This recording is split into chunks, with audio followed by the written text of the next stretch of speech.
Acer Aspire 3ဖြစ်ပါတယ်ဗျ15.6မျက်နှာပြင်နဲ့လာပါတယ်ပေါ်ပါလေးဖြစ်ပါတယ်ဗျ15.6ပေမဲ့လည်းပေါ်ပါလေးတဲကျင်တဲ့လူတွေကြိုက်မှာပါ Full HD display သုံးမိတာတယ်ဗျ1080ပေါ့ဗျာဝက်ကံပါမယ်ဘေးပေါင်လေးတွေမစိုးကျင်းနဲ့ကျွန်တော်ဒီမှာနံပါတ်ကီးလေးတွေပါမယ်ရုံးသွားတွေအကြိုက်ဖြစ်ပါတယ်ဗျ USB ပေါ်ပါမယ်ဒီဘက်မှာ headphone jack ပါမယ်ဒီဘက်မှာ USB နှစ်ပေါ်ထပ်ပါမယ် HDMI လမ်းပေါ်ပါမယ်အသွင်းပေါ်ဒါပါပဲအကြောင်းကတော့ saver ဖြစ်ပါတယ်เนาะ keyboard ကတော့အမဲရောင်နဲ့ Aspire 3ကြိုက်တယ် Acer လည်းကြိုက်တယ်ဆိုလို့ရှိရင်ဈေးနှုန်းကတော့12,900,000ပဲကြာမှာဖြစ်ပါတယ်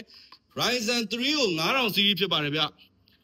RAM 8GB နဲ့ SSD 512တကယ်လဲ saver color လေးလဲကြိုက်တဲ့လူဆိုလို့ရှိရင်တကယ်လှတယ်လို့ပြောပြရစေ12,900,000မှာအာမခံ6လတိတိပေးရတယ်ဗျ software နဲ့ပတ်သက်ရင် lifetime warranty ပေးတဲ့အတွက်ကြောင့်မလို့ယုံကြည်စွာသုံးလို့ရတဲ့ Acer Aspire 3ပဲဖြစ်ပါတယ် Acer ကြိုက်တယ်ဆိုလုံးဝယူပါ12,900,000ဖြစ်ပါတယ်အာမခံ6လပါကျေးဇူးတင်ပါတယ်